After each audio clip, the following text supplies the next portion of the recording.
নমস্কার সবাইকে। সবাই কেমন আছেন? আশা করছি সবাই খুব ভালো আছেন। তো চলুন, আর সবাইকে জানাই শুভ ষষ্ঠী। ষষ্ঠীর আশা করছি সবার খুব ভালোভাবে কাটবে বা কাটছে।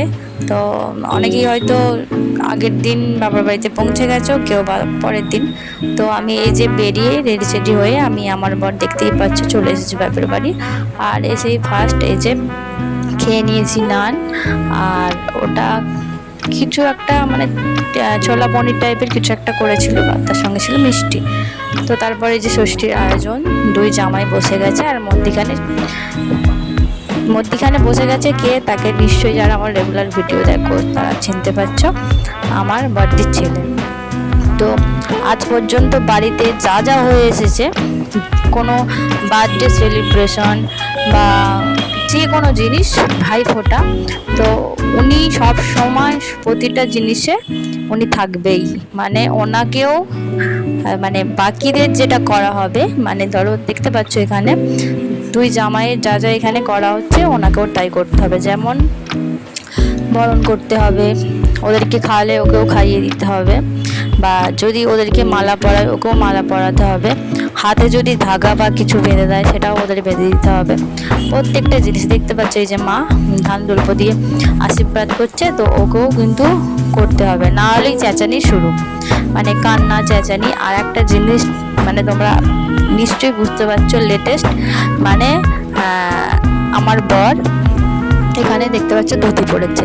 তো সেদিন তো অনেক গরম ছিল, মানে প্রচণ্ডই গরম ছিল। তো এই গরমে নতুন জামা কাপড় তো দূরের কথা, মানে গায়ে কিছু রাখতে ইচ্ছে করছিল না। তো আমার বর আর এই যে আমার জামাইবাবু দুজনেই বলল যে আমি এখন নতুন জামা কাপড় পরতে পারবো না। তোমার বর কী করেছে, নতুন একটা ধুতি ছিল, যেটা নিজে কমফর্ট মনে করেছে সেটাই পরে নিয়েছে। আর ওর দেখা দেখি এই যে তানুষ পুচকু, তো ও ধুতি পরবে, তো ওকেও ধুতি পরাতে হয়েছে।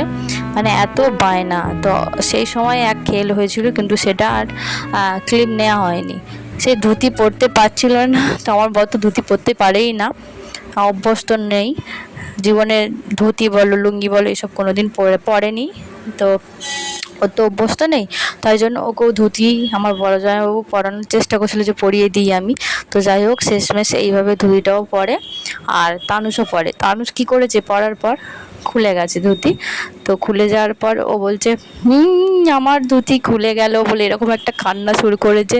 ওর বাবাকে বলছে তুমি ধুতি পরাতে পারো না বলে, আবার ধুতি ফুতি পরিয়ে দিল।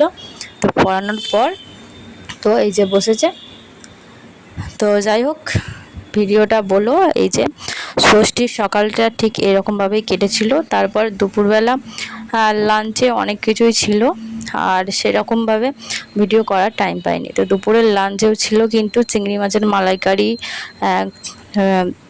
কাতলার কিছু একটা ছিল, মানে কাতলা পোস্ত বা দই কাতলা কিছু একটা করেছিল, মাটন করেছিল, তার সঙ্গে 5 রকম ভাজা, দই মিষ্টি আর ফল ডল তো দেখতেই পাচ্ছ এখন যেটা সকালে করতে হয়, তো করেছে। তো এই ছিল আজকের ভিডিও আমার, মানে ষষ্ঠীটা এইভাবে আমাদের কেটেছে। আর বিকেলবেলাটা করেছিলাম কি, বিকেলবেলাটা টানা ঘুম দিয়েছিলাম খাওয়া দাওয়ার পর। তো খেতে খেতে বেজে গিয়েছিল আমাদের 4টে 5টা বেজে গিয়েছিল, মানে লাঞ্চ করতে 4টে 5টা বেজে গিয়েছিল। আর লাঞ্চ করার পর একটা টানা ঘুম দিই একদম সন্ধ্যে 7টা পর্যন্ত। তো তারপরে আমরা ওখানে স্টে করে যাই সেই দিনটা। সেদিন আর বাড়ি ফিরিনি, আমার বর আর আমি দুজনেই ওখানে ছিলাম। তো রাত্রে আবার চিকেন এনে চিকেন কষা, চিকেন পকোড়া এইসব বানানো হয়, এবং ওইগুলোকে আবার সবাই মিলে আনন্দ করে আমরা ডিনার করি। তার সঙ্গে ছিল রুটি। তো সেই সমস্ত কিছুই ভিডিও করা হয়নি, সত্যি সব ভুলে গেছি। ভিডিও করতে একটুও মানে খেয়ালই ছিল না, তাড়াহুড়ো চক্করে। মায়ের শরীরটা প্রচণ্ড খারাপ ছিল, তো তার কারণে এত গরমে রান্নাবান্না কিছু সেরকমভাবে করতে পারছিল না, আর আমাদেরকেই করতে হচ্ছিলো, তাই জন্য ভিডিও ক্লিপ সেরকমভাবে নেওয়া হয়নি।